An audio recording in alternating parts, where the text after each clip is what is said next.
again, history was always going to overshadow my thoughts on the present. And one thing I've always been fascinated by is the teddy boy subculture. Yes. And I wrote a script a few years beforehand about teddy boys.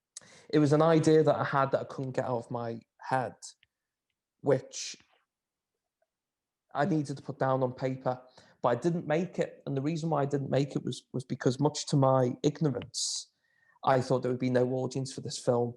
I thought the teddy boy subculture was something that, in the genesis of it, was in the 50s, had a neat little revival in the 70s, and that was it. No one would be interested in it. But what inspired you about the teddy boy culture? Was it the clothes? Was it the music? Was it everything? It was a mixture of things, really. I mean, obviously the clothes. I mean, people pulling off Edwardian dress wear in the mid 20th century was quite fascinating. But I always found it I've always found it that there was like a really great juxtaposition with these kind of reckless youths who have this kind of reckless lifestyle, but their clothes would suggest otherwise. They're really smartly dressed, but there they are having fights on the streets and stuff. I always found that fascinating. But I always found, through research and an opinion that I have, is I think the TED subculture is a very underrated and underappreciated community of people. And the reason why I think that is because they were the first anti-establishment youth movement. Yes, and they were the first teenagers, really, because teenagers didn't exist in the 40s. They did numerically, but there wasn't a teenage cult in the 40s. Absolutely. They defined the word teenager. And what happened, I think it gave the youth, for future generations, a voice. What you're going to understand is, from a historical context, which is highlighted in the film, we just won a war, but we'd lost an empire. It was doom and gloom.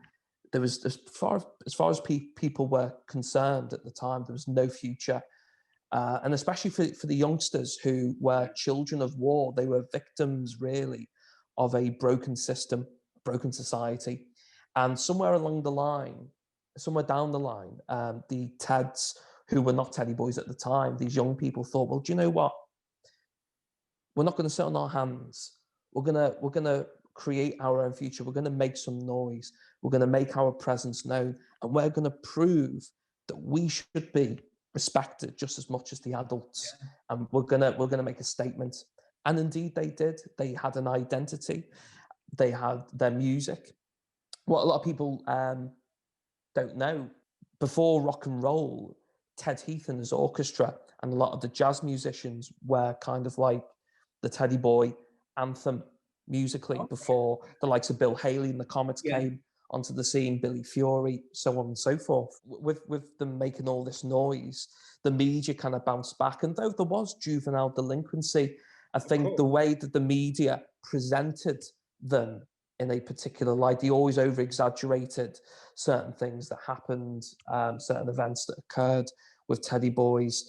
And what happened was, I think the way the media portrayed them always stained them, it always scarred them. And I think that's why there's never been a film about the subculture. There's been Teddy Boy characters in film. There's been the likes of Peter Sellers, whose debut film was in The Lady Killers, where he played a Teddy Boy. There's been so many. Queen Quadrophenia and Brighton Rock and things like that as well. Absolutely. And if it wasn't for the Teds, the likes of the Mods, the Rockers, the Punks, they wouldn't have, they wouldn't have a voice. There's always been an underlining theme of all these subcultures. And I think it's so important. It all started with the Teddy Boys.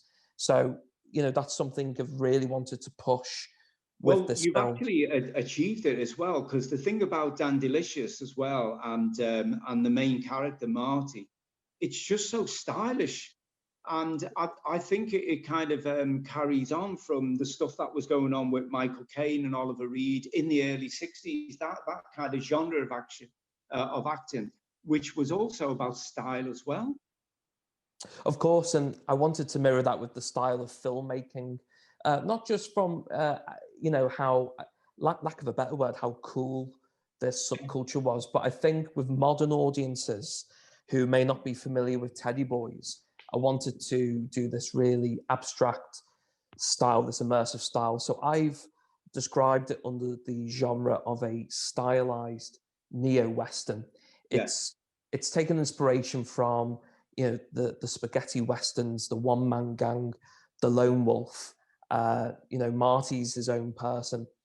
And the best way to describe it, you know, regarding to how larger than life the characters are, how extravagant the storytelling is, how immersive it is, I would describe it as a Dick Tracy comic for adults. It's so colourful, but it's so mature as well, and quite dark. You know, and one thing I do want to say is I think a lot of people from watching the trailer sometimes got the instant feeling that it was just a juvenile delinquency kind of movie, crash bang wallop, no story to it. There's so much more to it than that. It's, you know, the film paints the portrait of a narcissist. It's about narcissism. It's about bigotry. It's about politics. All the characters in the film are inspired by politicians, it's complex, past and present. Yeah.